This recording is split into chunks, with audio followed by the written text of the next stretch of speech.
ಏನ್ ನೋಡ್ತಾ ಇದ್ದೀರಾ? ಕಾರ್ನರ್ ಹೌಸ್ DBC ಅಲ್ಲ ಇದು, ಮನೇಲೆ ಮಾಡಿರೋ DBC. ತಿಂದ್ರೆ ಕಳ್ದೋಗ್ತೀರಾ. ಹೆಂಗ್ ಮಾಡ್ದೆ ಅಂತ ನೋಡಿ. ಹೊಟ್ಟೆ ಹಸಿಗೆ ಏನಿದೆ ಅಂತ ನಮ್ಮಮ್ಮನ ಕೇಳ್ದೆ. ನಮ್ಮಮ್ಮ ನೋಡಿದ್ರೆ ಪಕ್ಕದ ಮನೆ ಅವ್ರ ಬರ್ಡೇ ಇತ್ತು, 2 ಪೀಸ್ ಕೇಕ್ ಕೊಟ್ಟಿದ್ದೆ, ಫ್ರಿಜ್ ಅಲ್ಲಿ ಇಟ್ಟಿದ್ದೀನಿ ನೋಡು ಅಂತ. ನೋಡಿದ್ರೆ ಪಕ್ಕದಲ್ಲಿ ಐಸ್ ಕ್ರೀಮ್ ಕೂಡ ಇದೆ.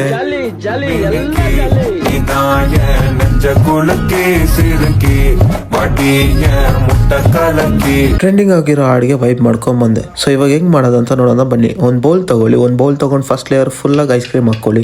ಹಾಕಿದಾದ್ಮೇಲೆ 1 ಪೀಸ್ ಕೇಕ್ ಇಡಿ. ಇಟ್ಟಿದಾದ್ಮೇಲೆ ಇನ್ನು ಮಿಕ್ಕಿರೋ ಚೂರು ಚಿಕ್ಕ ಪೀಸ್ಗಳೆಲ್ಲ ಆದ್ಮೇಲೆ ಇಟ್ಬಿಡಿ.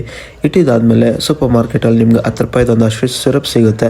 ಸೊ ಆ ಸಿರಪ್ನ ಅದ್ರ ಮೇಲೆ ಹಾಕಿ ಮತ್ತೆ ಕಡಲೆ ಬೀಜ ಹಾಕೋಣ. ಮನೆಯಲ್ಲಿ ನಮ್ಮ ಮಮ್ಮಿ ಚಟ್ನಿಗೆ ಅಂತ ಇಟ್ಟಿದ್ರು ಕಡಲೆ ಬೀಜ. ನಾನು ನೋಡಿದ್ರೆ ಎತ್ಕೊಂಬಂದ್ಬಿಟ್ಟಿದ್ದೀನಿ. ಏನು ಬೈತಾರಂತ ನನಗೆ ಗೊತ್ತಿಲ್ಲ. ಸೊ ನೀವು ಈ ಥರ ಮಾಡಿದರೆ ಕಮೆಂಟ್ ಮಾಡಿ.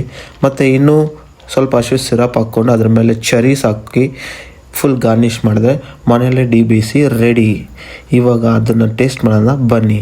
ಇವಾಗ ನೋಡಿ 1 ಸ್ಪೂನ್ ಹೋಯ್ತು, 2 ಸ್ಪೂನ್ ಹೋಯ್ತು, 3ನೇ ಸ್ಪೂನ್. ಸಾಕತ್ತಾಗಿ ಬಂದಿದೆ. ನೋಡ್ಕೊಳ್ರಿ, ಮಾಡ್ಕೊಳ್ರಿ, ತಿನ್ಕೊಳ್ರಿ. ಇದೇ ಥರ ವೀಡಿಯೋಸ್ ಬೇಕಂದರೆ ಫಾಲೋ ಮಾಡ್ಕೊಳ್ಳಿ ಮತ್ತು ಶೇರ್ ಮಾಡಿ ಮತ್ತು ಸಬ್ಸ್ಕ್ರೈಬ್ ಮಾಡ್ಕೊಂಬಿಡಿ.